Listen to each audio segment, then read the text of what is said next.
Freedom is the right to tell what they do not want to hear. CNN, MSNBC, Fox News. Tired of the same repetitive government narratives? Then wave goodbye to the distractions and rhetoric of corporate media. For this is Anti-Media Radio. But I want to get the language right. The big government is in trouble. You're all a bunch of slaves! Bunch of slaves! What we need in the United States is not violence and lawlessness, but is love and wisdom and compassion toward one another. What's your definition of me? And now, here's your host, S.M. Gibson.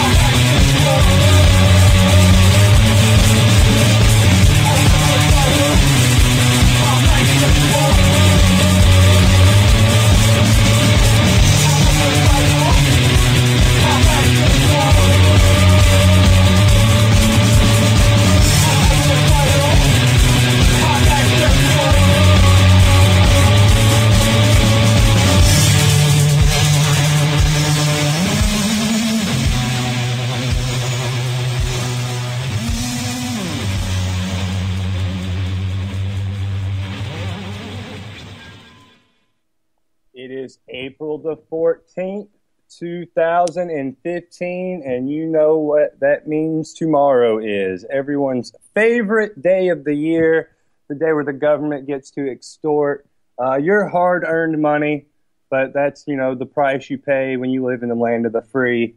You don't really have a choice. If you don't pay it to them, you lose that freedom. Welcome to another edition of Anti-Media Radio. We've been gone for a few days. Me and Nick and quite a few other people have been up in Philadelphia for the Free Your Mind conference, and that was just a wonderful experience and got to meet a whole bunch of great people and listen to a bunch of wonderful speakers. And, I personally learned a lot from not just the speakers, but from the people I met. We've got, as always, usually he is our host on Monday nights and Wednesday nights, the founder of Anti-Media, Nick Bernabe. How you doing tonight, Nick? I'm doing pretty good. Recovering from my long flight yesterday and getting in late and stuff. But, yeah, I'm pretty good. I had a good time. It was good seeing you, man. I mean, it's always crazy when we're around each other. We work together every day online, but yeah, put us in the same room and some crazy things happen. Yeah, man, it was a fun weekend to say the least, and the speakers were just excellent, and yeah, we all, I personally got to meet people I've never met, and made new friends, and I know you did too. So I look forward to seeing those people again. Yeah, I mean, all signs point to we'll probably be seeing more of each other and seeing all these people. Because it seems like we've been working together a lot more and stuff like that, and it's good to go out there and actually meet people like Luke Rutkowski and stuff like that, and Josie Wales, and got to hang out with Jason from the Free Thought Project and all the work that all these people are doing, and exchanging ideas and new ideas that we hardly ever talk about on our show, like the whole a lot of this consciousness stuff. And it's all stuff that should be considered, thought about. I know a lot of people in my personal life that do a lot of stuff like yoga and stuff, and it really helps them out. I've done a little bit, nothing like legitimately, but I've had friends come over and we do a little bit here and there, and it really does like help you relax and not get stressed out and stuff like that. So it was cool to hear about that kind of stuff to at the conference as well. Besides all this hardcore like foreign policy stuff that we're always talking about. Yeah. That stuff can be overwhelming, but sometimes it's nice to talk about some other things like that. Oh, I tell you what, before we move on, I can't forget this. It was the release of Derek Broze and John Bobb's book, The Conscious Resistance, too, and they had just a huge, it seemed like very big success with that over the weekend, and very positive reactions from the book. So that was really exciting, and their talk was amazing. Yeah, they they both work with us at the Anti-Media as well, and their book, they had brought 200 copies, and they quickly gave all of them out, and a lot of people were really interested in what they had to say. And I got through about half the book yesterday because I had to spend the whole day at the airport and flying on these planes, flying from the east to the west coast. I don't even remember how long it took because I lost, the time, going across the time zones, I kind of lost track. But, it was a long flight, so I actually got to read through a lot of it, and there's a lot of good information out there. If anyone wants to find the book, you could pretty much just find it by searching for the Conscious Resistance book.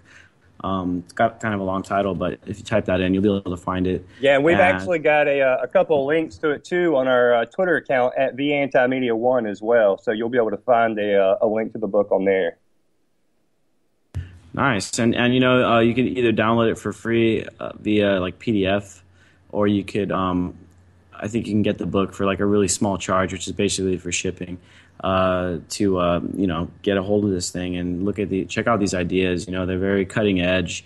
It talks about, combining certain ideas, political philosophies with the ideas of spirituality and stuff like that. And it's pretty enlightening stuff, and it's stuff that I don't think about as often as I probably should now that I've been reading it, because a lot of our issues, and that's one of the things I really liked about the book, is that they're coming from there. It's a lot of what we're dealing with in society is in a big way. It's like a reflection of the stuff that we're going through, and the way of the state of mind of the conscious population as a whole. Man, like everybody that's here that's alive right now. We all need personal growth and stuff like that, because the government is just a reflection of us. And there's a lot of things that need to be addressed before we could actually hope to have a truly peaceful, free society without like coercion, without wars and all that stuff. It's not going to happen if we still have people that are really, not right. We keep replacing the system. Let's say we even change to a whole new system. If the state of mind is still messed up, then it's always going to end up being a messed up system once again.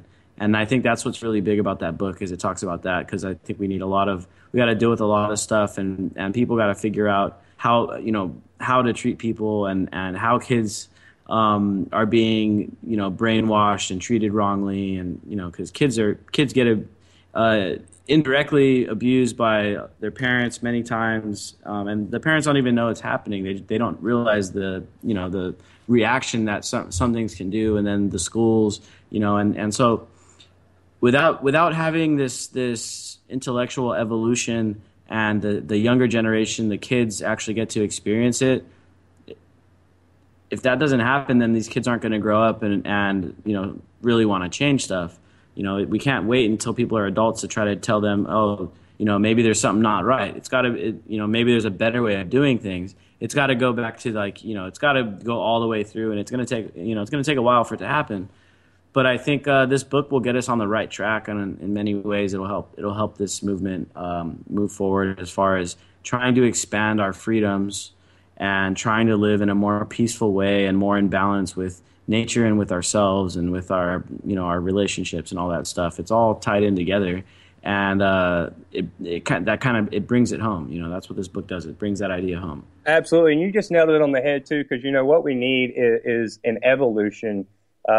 Everybody says we need a revolution. Well, the root word of revolution is the word revolve, and that's just you're in a continuous cycle. And you may come around to some good points, but you always come back around to the bad points. So we need to evolve and take care of ourselves instead of just revolving and continuing the same cycle and process over and over. But I tell you what, while we're kind of talking about something positive, I'm going to start kind of the night of the news with a positive story. And this CEO that's in Seattle, I don't know if anybody's ever heard about this guy yet. It's been kind of all over the internet today. We had a big story with it today on the antimedia.org. And Dan Price, he is the CEO of Gravity Payments. It's a credit card processing company. And he announced to his staff last week that the new minimum wage in his company is going to be $70,000 a year. And to make that happen, he has lowered his own income from $1 million a year to $70,000 a year. And his quote was, the market rate for me as a CEO compared to a regular person is just absolutely ridiculous. It's absurd. So it seems like Mr. Price is putting his money where his mouth is, and he's also demonstrating that you don't need the government to step in to make laws, to make a minimum wage or do this or do that. It's funny what can happen when people put others ahead of them instead of putting greed ahead of them. Yeah, exactly. And we can't expect the government to sit here and try to force people to pay people well. And it's kind of a larger symptom of the overall state of affairs. Is that it was just like we were talking about the book. It's not really going to be fixed until people start taking the initiative on their own, just like this guy did up in Seattle. And it's building that kind of culture where it's not about being advantageous over people. It's about coexisting and at the same time, of course, people still need to make a living and stuff. But there's a balance that needs to be found where we don't end up with a nation full of people that are in poverty or that are living paycheck to paycheck, because we should all not want that for anybody else. So we need to, this kind of ideas, and I'm glad that it kind of went viral today. It needs to get out there more so that more and more people take the initiative. And as more and more people do that, more and more people are living better lives, which means their families live better lives and the people around them. I mean, it's a chain reaction, I think. It starts small, but if these ideas spread further, I think they could have a really positive impact. Oh, absolutely. And I'm going to literally talk about the complete opposite of that story now. With tomorrow being tax day, and I hope everybody, is paying their allegiance to the government and having their money extorted. CBS last year, and there's many others I'll mention here in a second, CBS, just for instance, profited $1.8 billion last year.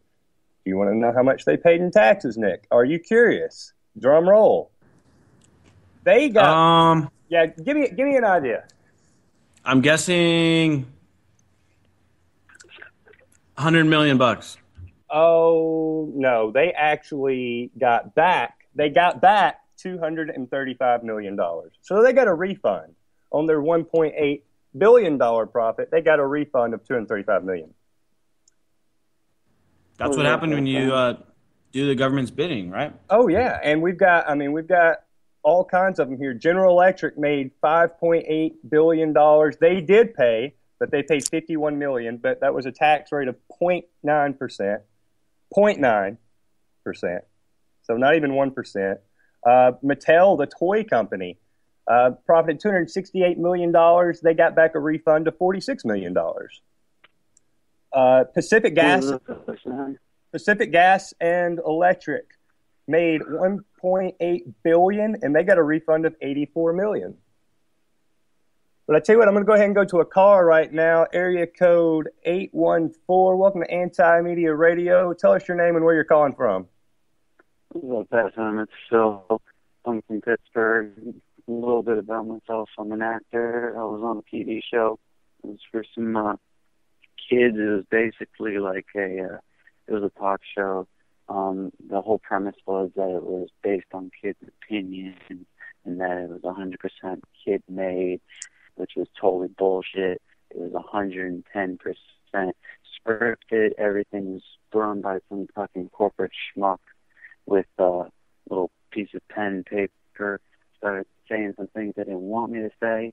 So one day I got called down into the big office in Georgia for Fox and talked to the nice little man there. They threatened me not to say anything else about how GMOs are bad, on how the government is being corrupt, and how the Federal Reserve isn't even run by the actual full government, and that we don't know who's in it, and little shit like that. But yeah, man. Yeah, I think you caught it like a long time ago, didn't you? Yep. Yeah, man. Yeah, you doing all right?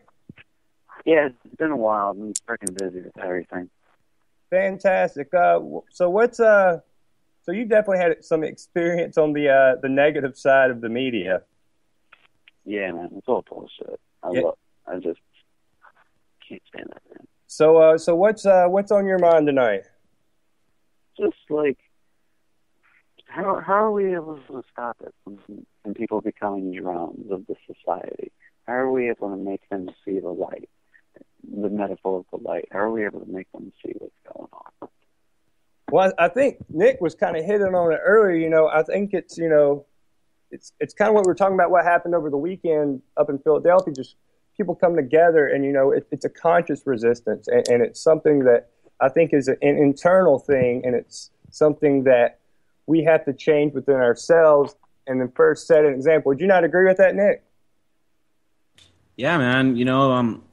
It's very much like the whole trickle down idea. I don't think we can really rely on going in these top down ways of like changing stuff. So we gotta just these ideas have to spread like virally, horizontally, and slowly but surely people working in direct opposition, countering this huge system that has grown out of whatever it is that it used to be. Now it's like a corporate empire and stuff. The only way to beat it, we can't expect this empire to reduce itself back down to a legitimate representative consensual government, which is what basically everyone around the world has thought they were going to get when they wrote their constitution, was a bit a just government. And it keeps happening over and over in all these countries. So it's like, well, we got to try it a different way. And I think going about it at like a more grassroots level, peer to peer, and practicing and living the ideas of peace and freedom, either at a family level, community level. That's the way of doing it, and spreading those ideas like seeds, and sooner or later all those seeds grow and it becomes a huge forest, and then next thing you know it's actually a free country again. But it's a long process. These seeds don't grow that quick. It takes years, decades, maybe. I don't know. I wish it were tomorrow. And that's one of the reasons why people get so frustrated in the movement, and they're mad that things haven't changed overnight and stuff. And as the caller brought up with the Fed, I remember protesting the Federal Reserve back in 2012, man, and it's been 3 years, and we haven't even audited the Fed or anything like that. And of course it's frustrating, but then as you start to realize that we can't go about it by just passing a legislation that audits the Fed, or there's no way that we're just going to get the Fed to end itself or get the Congress to end the Fed. It's got to be a widespread like cultural evolution, right? That really gets this stuff to change. And that's all we could really work for. That's all we can do. I mean, I think it's still legitimate for people that are like activists, like within the system, people that are within that want to try to reform the electoral system. I still think that's a valid form of taking this stuff on, but I think that it should also be worked from every angle, and whether it's within or outside.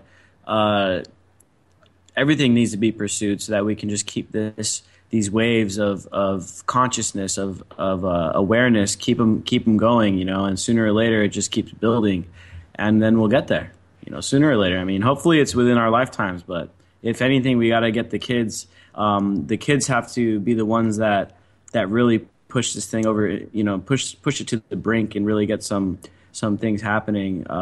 But I'm pretty hopeful after this weekend, seeing all these people, and the amount of people that were there at the conference blew my mind. I thought it was going to be kind of small. Me too, yeah. There was a lot of people there, so I was really happy to see that there's a lot of people out there trying to learn new ideas and talk about them, and trade ideas, trade conversations and all that stuff. I mean, I'm pretty hopeful now at this point. Even though it's a process, I'm pretty hopeful from what I see, what I hear around, the amount of people that are interacting with us on the anti-media and stuff. Like, I'm pretty hopeful that it's going in the right direction. We just got to keep it pushing, and be careful not to get frustrated because we're not seeing things change right away. And then the other thing is that, back to this whole idea of like going at this grassroots level, if you want to see a change, I mean, the best thing you could do is like literally change something in your life, like in your own personal life. Like, you can see that happen like right away, like tomorrow, and as I mentioned, if people are out there and they're stressed out with their job and all this horrible news, I mean, do 30 minutes of yoga a week or something to start out. And then that's how you can start seeing some change right away in your own life. And then you start feeling better about pushing these other things forward and putting up with all the crap that we all have to put up with at our day-to-day jobs. It's hard to get through all that stuff knowing that it's a messed up system. And tomorrow is tax day, and we all are.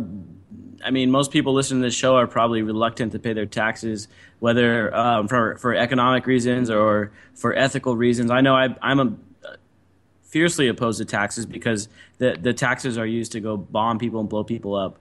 But I think it's a process that eventually we'll make some headway on. Tax resistance, I think, is another huge idea, and I know a lot of people at the conference are into the tax resistance movement. I don't want to name any names because these feds are come down on you if you don't pay your taxes. Yeah. But yeah, I mean, it's to me, it's just this decentralized thing that we can just work with. Do it in your personal life, you can see change right away, and then just a bunch of change from the grassroots level makes it big on the global, national, and global scale. Yeah. Now I got another question. Yeah, go ahead. What do we think about communism, socialism, and capitalism?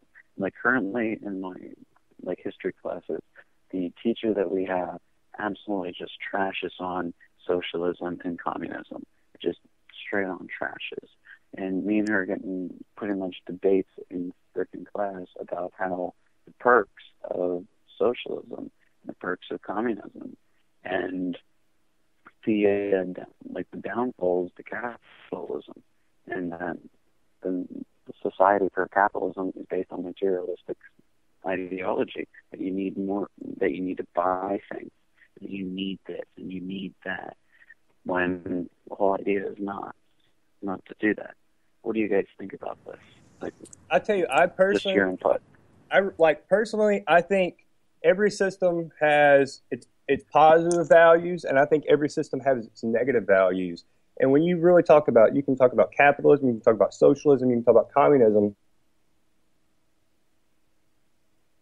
No matter which one it is, human nature takes over, and it's kind of corrupted those systems. And I think that kind of goes back to what Nick was saying. Ultimately, the ultimate goal is to get away from these man-made systems of control and how things are supposed to be structured, and put the power really back in the hands of the people and in the community, and let people have control of their own lives and give people their own freedoms. What do you think, Nick? Well, I think Derek's gonna have to hire me to be his promo guy for his book, because they actually talk about this in the book as well as the capitalism, communism, socialism argument and stuff.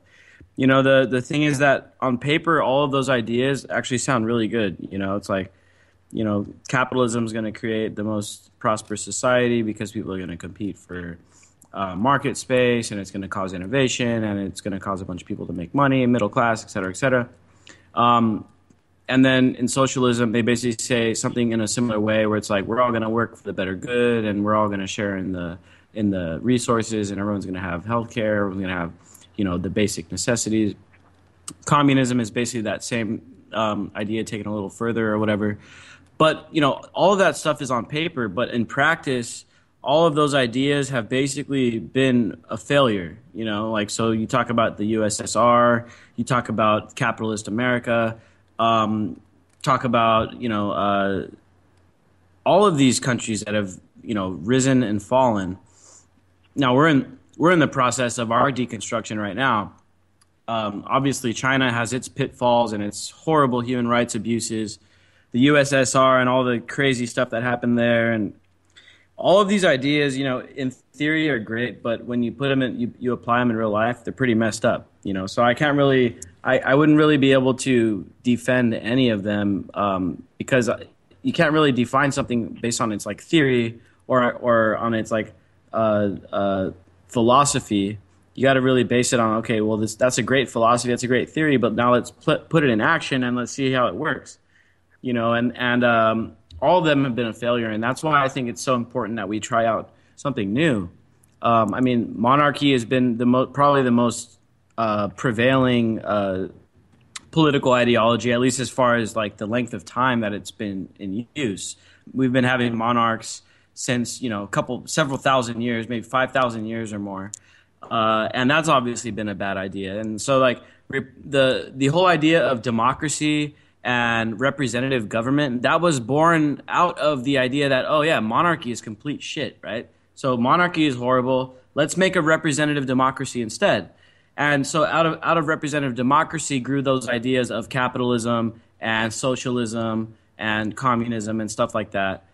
And now we're starting to realize, okay, well, those initial ideas that we tried out were pretty crappy. Just like we realized monarchy was crappy, and then we started realizing that now we're starting to realize Republican democracy is pretty crappy, and socialism, communism, and all the other things. So I think it's time to really open up our options and open up our minds to different ideas. And I mean, I don't care which way they lean on the economic side of things. I think as long as they have two major components, I think that really can lead to more freedom and more prosperity to the most people is that it should be non-coercive, right? And B, it should be consensual. So if we're going to talk about let's say there was a country that had 4 different prevailing ideologies. They had capitalism, communism, socialism, and then they even had a monarchy, where it was all just consensual and you can choose to be part of it or you can choose not to be. I think that would be a better option than trying to say, okay, well, one country has to be socialistic or capitalistic, and there's no ifs, ands, or buts. And if anybody tries to do anything else, then they're going to be in trouble, or they're going to be, put into jail or fined or put into debt or whatever. That's where we run into these problems. So here in the U.S., and if you look at the capitalism that's grown out of this country, well, guess what?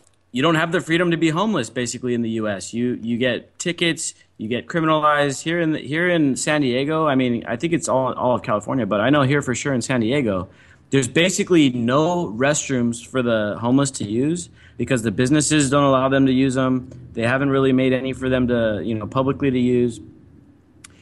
And at the same time, they've criminalized urinating in public to where if you get caught, you become a sex offender.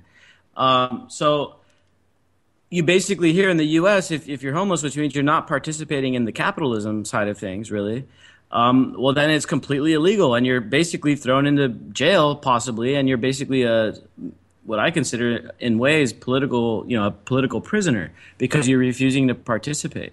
And so what we have here in the U.S. is it's so coercive, and really, like Scott said, each and every ideology has part of it that's positive and part of it that's negative. Unfortunately, in the U.S., we basically took all the horrible parts of each one of them and stuck them all together. And now, and I call it oligarchy, they call it freedom. But, that's where I see it. I think that we can learn a little bit from each one of these things and then forget a little bit from each one of these things and try to come up with some new solutions to plug the holes where they've, made mistakes or had downfalls. See, here's the real problem. Everybody's looking for their next master.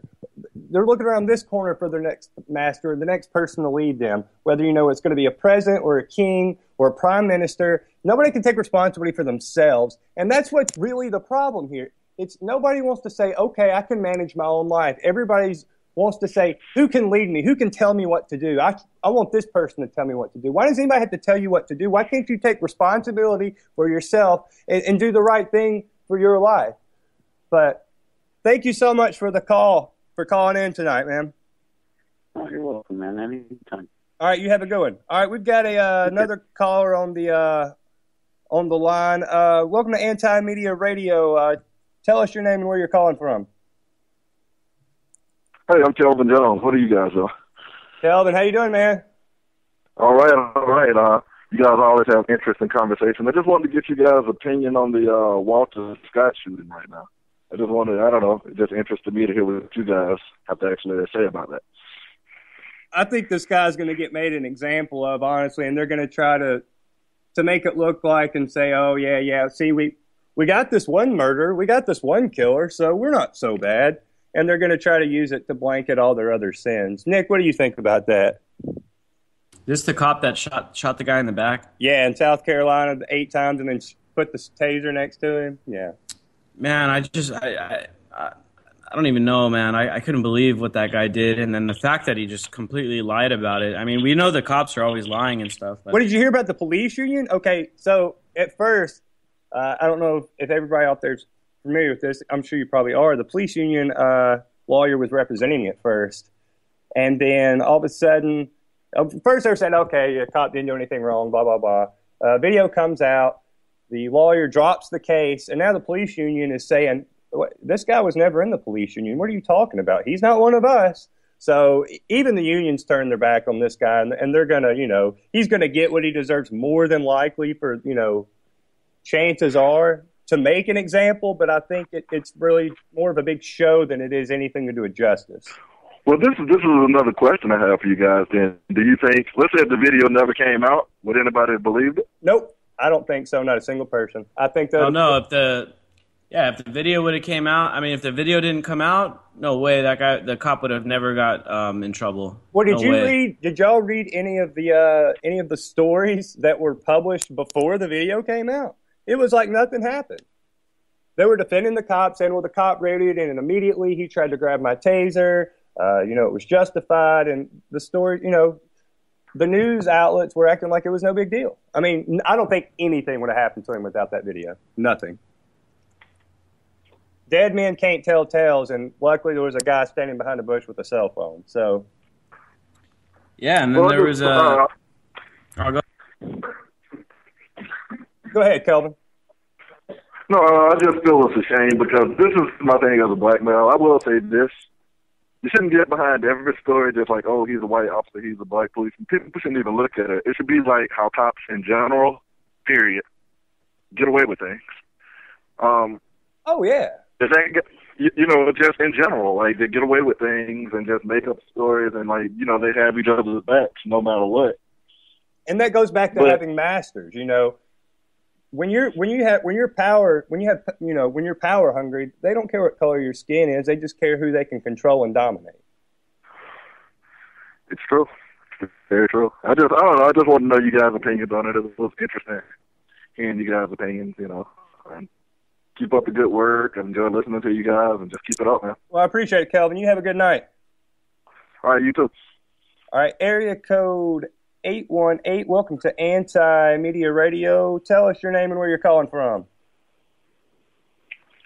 Yeah, this is Manny. What's up? How you doing? Well, just want to, for starters, saying I love your intro on your show, brother. Yes, I'm serious, man. I just Nick needs one too. Now, welcome to the Anti-Media down from San Diego, California. That gangster at the Anti-Media. And ladies, man, Nick Bernabe. Something like that. I don't know about the ladies' man part, but everything else I kind of agree with. Well, I'd say quick shout out. That band is the Foreign Sons from San Diego. I think that's one of Nick's good friends. So just a shout out to them for letting us use that song on the intro. Oh yeah, I love it and stuff like that. But but it's true about what Nick is saying about basically evolution and stuff like that. I do myself a lot of meditation. Obviously, being a vegetarian, I do a lot of exercise as an activist, but also do a lot of Zumba. At the gym and stuff like that. And so it's just kind of you stay in shape and stuff like that, which is really great and all that. And so, but I also wanted to mention something very motivational. I talked to Nick about it earlier and stuff like that, that goes along with everything that we're talking about.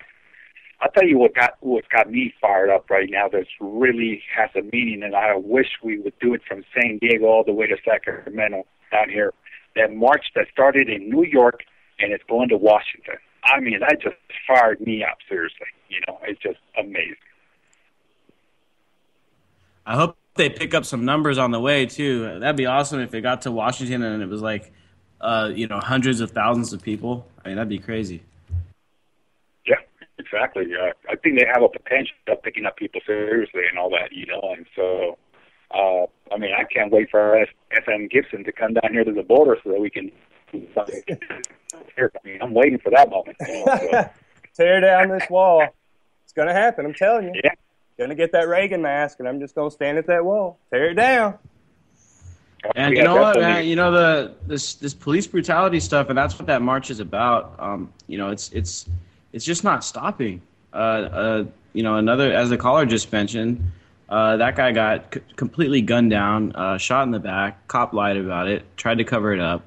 Everyone defended him at first, and then this guy launched the video. I'm so glad that he put the video out after the cop was already on record lying about it. You know what I mean? If he would have said, "Oh, I got video of it right away," I mean, they would have just grabbed it, man. It would have never came out probably. But since he let it like play out first, I mean, it's kind of like, and I know a lot of people have beef with Greenwald because of the way that he released all the Snowden info, but at the same time, he did the same thing. He put out a little bit, then they'd come out and lie about it, then he put out a little bit more, proving that they were lying about it. I mean, this is what we got to do with these guys. We got to beat them at their own game. They're going to try to lie, manipulate, get blanket media coverage. Well, we let them, and then we know that we can catch them in these lies. That's what that guy did, and it was really effective. And now this cop is really this cop's done, man. He's going to get a hard sentence. And see, here's the thing. We already know they're already lying. So, like, if you have something like that in the Greenwald case or the Walter Scott case, allow these people to bury themselves. And that's what has happened here. They allowed, it wasn't just the video. The cop buried himself with the lies. And then the video came out and said, oh, okay. So, it's kind of like a chess game that you have to play with the system now. Yeah, exactly. We have a big problem down here in L.A., and basically, where this guy comes up, the chief saying, stop filming us killing black men. I mean, wow. I was like, what? Really? Just like, stop filming you guys completely, And I mean, I just don't get that. I mean, how does he expect us not to film them down here in Los Angeles when they're killing people left and right and stuff like that, Also, I want to mention that one of the people that should go down with that officer that shot that man in South Carolina should also be that guy that has a stripe on his shirt. He was the ranking officer that got there and did the cover-up. He should be prosecuted in South Carolina. Oh, absolutely. And it's a shame, we live in this world where it's not enough to tell the truth. Telling the truth doesn't work anymore. You have to kind of, sit back and hold your information back and wait for the right moment to jump on it. It's just really kind of sick. And at the same time, you're talking about like all the police brutality everywhere. Is it gotten worse, do y'all think? Is it the age we're in with social media? Are these cops just out of control? Are we just noticing it more with social media? I mean, that's something I genuinely don't know the answer to, and I don't know if really anybody does because so much of this stuff gets covered up, even when it's on film. So how long has this stuff been getting covered up? Or are we just in a day and age where cops are, they see they can get away with it, so it just keeps on happening? Yeah, well, I just saw another video today. The video just came out. I'm gonna post it in the. It's only been out for like an hour, maybe 2 hours now. Posting it in the chat room for everybody to see if they want to see it. But the cops in Tucson, Arizona, basically they ran a guy over with their car on purpose. Like the guy was walking down the street, and here's the thing. I mean, something can be said for the fact that the guy was armed and considered dangerous. He shot he took a shot of he shot his gun into the air. He didn't shoot anybody, but he shot his gun into the air and stuff. But this cop hauls out, and here's the thing: the guy that's in the initial car that's like following this guy, he's keeping a distance and he's trying not to provoke the guy. And he told all the other cops to stay back. That stay back. He's armed and all this stuff. This other cop comes like zooming around him and literally just goes and just runs this guy over on purpose, clearly on purpose. But the cop already got off. Like he already got. He's already been found of doing no wrong. He got a paid administrative leave. He's already back on the force. So that's why these marches are still going. This march that's going from going into D.C. I mean, it's because these cops keep getting away with it, and there's like so many people that are now questioning this stuff. It's like, how does this keep happening? That's what people don't realize. That's where I think most of the anger is coming from. Things happen. Nobody's perfect, and look at just back to Ferguson and Darren Wilson, or Panatello in New York with Eric Garner. The outrage didn't come really genuinely until people found out nothing was going to happen to these cops. If cops were doing stuff they shouldn't have been doing and they kill an innocent person or things get out of control and they get punished for it and they get reprimanded for it, you're not going to see hundreds of thousands of people in the streets. But when it's this person is above you, they're your master, and they can literally kill you and get away with it, that's where I think the genuine fury and rage is coming from from the everyday person. And it's also a reflection of the bigger problem with like just unrepresentative government, and the cops are just the face of the system. They're the guys that we always have to deal with every day on a day-to-day basis. Whenever you deal with the government, I mean, do you ever see your congressman walking around, driving around the streets, making sure everything's okay? I mean, do you ever see the senators? Do you ever see any of them? No, there's really no physical contact with them. I mean, yeah, you vote for them, but in the end, your vote typically, it really isn't that representative. But the cops are the ones that we actually physically can like see and have to deal with. And they may end up beating you up. They may end up arresting you. They may end up just driving by. But I think the anger at the cops is also tied in with the anger at this whole system. I mean, look at the approval rating of Congress. I think it was down to like 9% not too long ago. I mean, These are crazy numbers. So if Nickelback was more popular than Congress at one point. Yeah, I mean, if Nickelback and even cockroaches are more popular than Congress, it's kind of to me telling why people are so angry at the cops, because those are the ones that are actually there that you could see, and people are just mad at the whole thing. And hopefully, as this march continues and people continue to stand up against the injustice, sooner or later, something's got to give. I mean, I don't know what it will be, when it will be, but sooner or later, I mean, it's got to happen. The reform has got to happen. And I think they're aware. People will make it. I think the system and the people in charge are aware of that, and I think that's why this cop in South Carolina it's going to come down so hard on him, is because they know it could be any moment, and this being so blatant. They're going to, have their big show and be like, oh, we got the bad man. And I think they're just going to keep on going and ignore the rest of it. Yeah, that's correct. And I hear a lot of people saying, these young actors are saying every cop's bad. I disagree with that. It's just the whole system needs to be fixed, because you have a few good cops in there. Like, for instance, these guys that arrested this woman in Oklahoma, for instance. But coming back to the good cops is, look at Serpico in New York.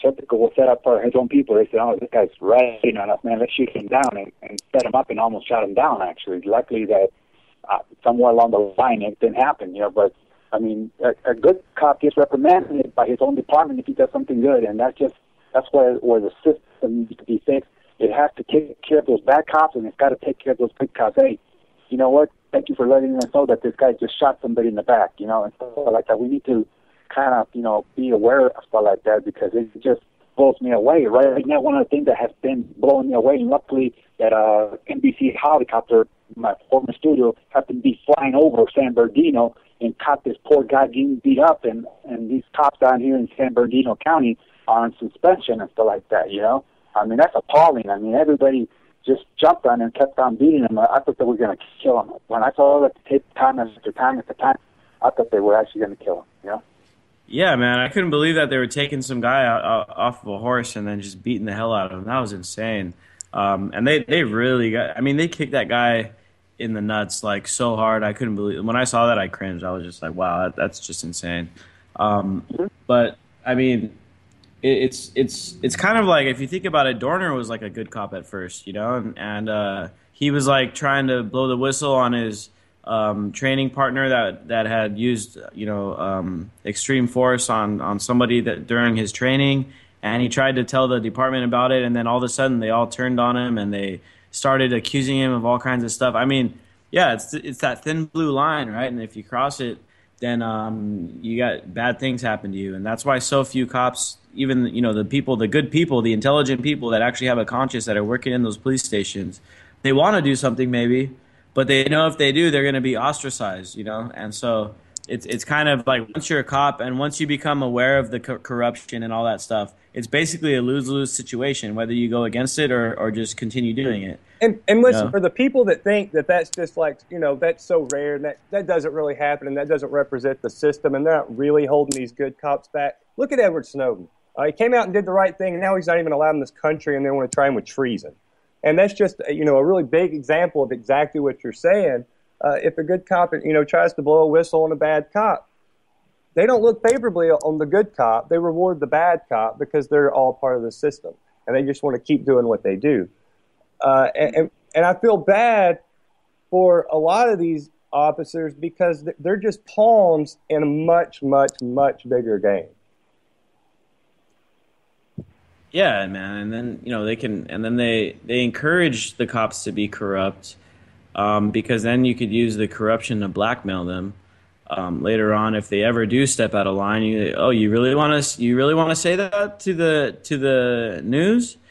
Well, then guess what? We're going to talk about a little something you did, and so I mean, this is how this kind of corruption works, man. They use blackmail, they use that kind of thing. It's like the good old boys club, and they're all kept in line by being encouraged to do dirty stuff, it's just a symptom of this problem of this moral hypocrisy, where there's all these laws and stuff, and they enforce them against us, but then they're not enforced against anyone at the cop level or higher. They're all basically, in a very big way, immune to the laws as long as they're playing ball. They may use charges like they're doing with Edward Snowden. Yeah, you could say he was above a typical police officer at one point. He formerly worked with the CIA and stuff. But since he wasn't going to play ball, it's like, okay, put everything against him. And then you got a guy like what's that general that Petraeus. Was fired? But yeah, Petraeus. I mean, this guy was fired, and he got caught leaking documents to his mistress. He did the same thing. Chelsea Manning did. Chelsea Manning sitting in a prison, and Petraeus nothing. Exactly. So I mean, this is exactly what's going on. It's like he actually got charged too. And what did he get charged with? He got like probation. He got probation, and now he's still advising the Obama administration. Go back to bed, America. And it's like a total hypocrisy, man. They're choking people out like Eric Garner for selling loose cigarettes, while at the same time getting away with just the most insane, horrendous acts that you can think of. Whether we're talking about corporate crimes or foreign policy crimes, wars, I mean, spying on everybody, like all this stuff, they get away with it all. And, I was reading something today. Obama put out a post. Obama made a blog post, actually, about how he signed an executive order to put sanctions on anybody that they suspect are doing cyber threats against the U.S. And it was kind of funny because if the order had said it was for everybody in the world, then he'd be basically incriminating himself and the NSA and our own government, right? But it was like if any foreign countries threaten the U.S. with any kind of cyber threat, then we can put sanctions on them. It's like, yeah, dude, but you guys are, and the main thing that he cited in this blog post was the fact that all these companies, their credit card data gets leaked and hacked and all that stuff. That's the main thing why he was citing. It's like, dude, the NSA has already hacked everybody's stuff. It's like everything that you're talking about that is doing bad harm to the U.S. government, that stuff is also doing harm to the stuff they're doing is doing harm to the U.S. public, and it's violating our privacy and all the other horrible things that come along with lack of privacy and all the repercussions. I mean, they're doing all that same stuff, and it was just so hypocritical. And it seems like every government tends to operate that way. Whether it's the Nazis or the Romans or us or the British Empire, it's always do as I say, not as I do. And then they come up with these documents like, the Magna Carta and, the Bill of Rights to kind of appease people. But in the end, that's all it really is. It's an appeasement. It's a slight compromise that the dial always ends up getting turned back. And, we gotta that's why we were talking about these new ideas, being open to stuff outside of the realm of communism, capitalism, and socialism, because of the fact that all of these ideas have been tried and over, it's basically the same exact thing. And the cops are the most human example, the most personal example of this entire system. Yeah. I think it's the most visible that we see. Like the government is, there's so much like that one kid everybody like grew up with when they were like a little kid, just like trying to play a game or whatever. And if it doesn't go his way, well, he gets to change the rules, and that's not a rule against him. So I'm going to go ahead and do it this way. But if you do it, oh no, you're breaking the rules. We can't do that. You're breaking the rules. That's exactly what the government does. They're saying, oh, you can't do this, this, and this, but they do it every single day. They kill people every day. They're going to take your taxes away from you tomorrow. But if you walk up to somebody on the street and take $2, you can't do that, which, you shouldn't do that, but neither should the government. But at the same time, everybody needs to pay their fair share. It goes back to what I was citing earlier. Time Warner, $4.2 billion they made, and they're getting a refund of $26 million. So it's not about fair share, any of that. It's a big scam, and it's about who helps who and who scratches whose back, and it's just a giant illusion. And we need to get away from having masters because they're not looking out for us. They're not representative of us in any way, shape, or form. And if there's any illustration of it, I would like to see it. We have roads, nice. I've been on some really, really horrible roads in the past few days, so they're not even doing a good job at that. Yeah, well, one of the things is for us as activists, and obviously happen to be Latino, one of the, if I was said it on record, and when we were down there, I got in their faces, including him, because I was accusing our pile of being the most racist sheriff in the country of the United States, and I stand by it. He is the most racist sheriff I've ever seen. Arizona has been tough on us and stuff, and picking on us, basically going after the underdogs, and the same thing with Cuba, when I made a comment today, in front down there at the offices in L.A., everybody was saying, what are you doing? I said, well, you're saying we're going to take Cuba off the terrorist list. Who's going to take us off the terrorist list? And they said, what do you mean? We're the number one terrorist in the world, so who's going to take us off the terrorist list? And I left it like that.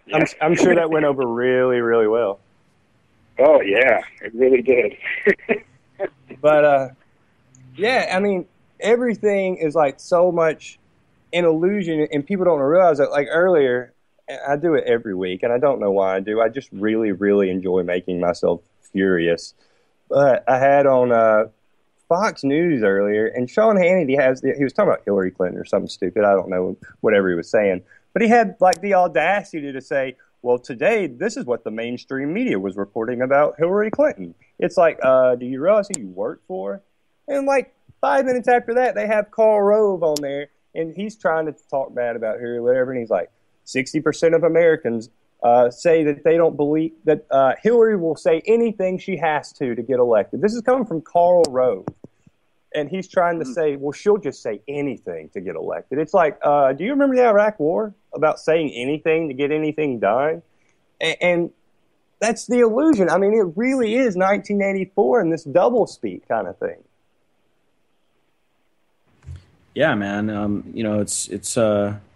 It's funny that these media companies, to me, are getting these refunds. I mean, it's just hilarious.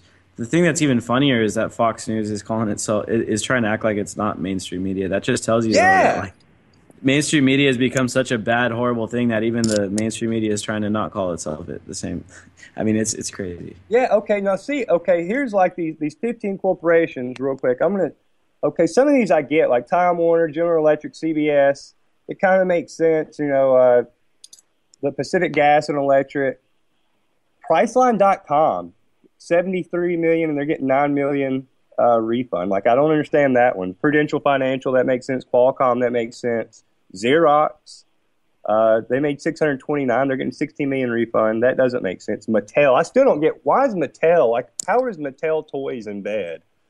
I mean, that's crazy. Are they in bed with America or the government?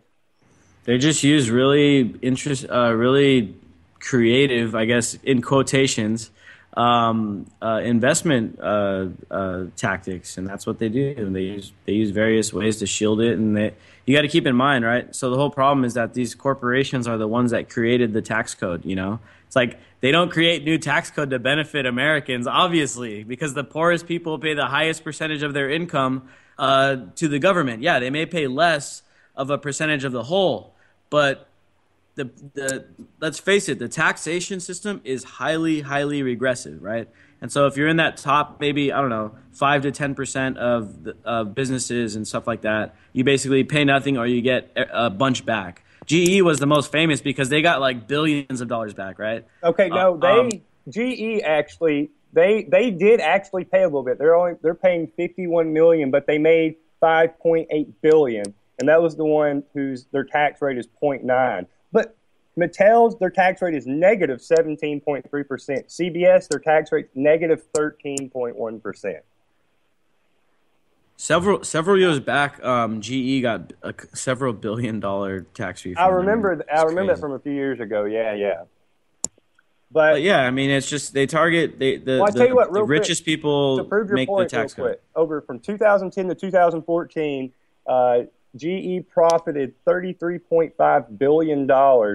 They've gotten a refund over that time period of $1.4 billion over the past 4 years. It's insane, man. It's unfathomable, you know. And GE is one of the oldest, most well-established businesses out there.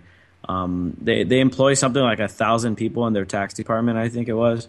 And so yeah, these guys create the tax code. They have all the lobbyists up there that make it, and it's all made to benefit them, and it's all made to saddle basically the entire operation on the backs of working people that work jobs, 9 to 5s, and those are the people that basically finance this entire system. And all this, debt and all this social security number, the saying, you're born with any kid born right now has over $50,000 in debt. I mean, they not only are they financing this stuff with your current, like the taxes you're paying in right now, they've turned your future debt payment, your future tax payments based on your social security number into like collateral, and they sell it off to places like China and places, all these other countries that buy the debt. And so it's like, I mean, they're already making like Wall Street style bets on the backs of your social security number, man. And like, this is the most crazy thing to me. And that's why it's so sad that the social security system is basically compulsory. Like, you have to be a part of it, because anybody born right now in the U.S., I mean, I would probably, if I had a kid right now, I would recommend like not even trying to get that kid's social security. I'd recommend getting citizenship outside of the U.S. or something like that for my kid. But like, I mean, I don't know, man. It's a compulsory thing. You don't really have a choice, and they're like making these bets off of it. So like, they really want to make sure that you're going to be paying that. Therefore, they start making things like this drug war, the police state, and all that stuff, so that they can force all that money into the system. I mean, it's just so crazy. It's such a loop, and it just keeps going in a circle, and the everyday people are like paying for it all. Yeah, and that's the most fucked up part. Exactly, Nick. I think I'm being profiled. I've become what I call the IRS cash cow, because I get penalized for being single. So I pay a lot of taxes because I'm single. Well, somebody said to me, why don't you get married? Well, if you can compare it to that, dude, I'd rather just pay the IRS, because a woman's got to cost me more money a year than the IRS. I was trying to, say that I'm paying too much taxes. That's what I'm saying, yeah. Yeah, man, and like they even subsidize it too. So that's like a way of like, in a way in the U.S., like, the way that the tax system works, marriage is like a form of welfare when you compare it to everybody, that's not married. They're not subsidized for being single, and all that stuff. So it's just, I mean, so crazy what they choose to and choose not to enforce and what to do. Obviously, it skews upward, and like these guys just don't pay anything, and they get all the benefits, and we get, declining services. Our education system is declining. Our college system is declining. Our health system is declining. I mean, all of this stuff is becoming more expensive, and like if you compare it to modern like Western European nations, it just doesn't compare, and it's just, for some reason, the system is growing extremely fat and bureaucratic, while at the same time providing way less services and using a lot more money resources. Absolutely. Well, I tell you what, thanks everybody. Thank you, Nick. Thank you, Manny. And thank you for everybody else that called. Anti-Media will be back tomorrow night, same time. Thank you very much, everyone. Peace. Good night, everyone. Good night, Andy.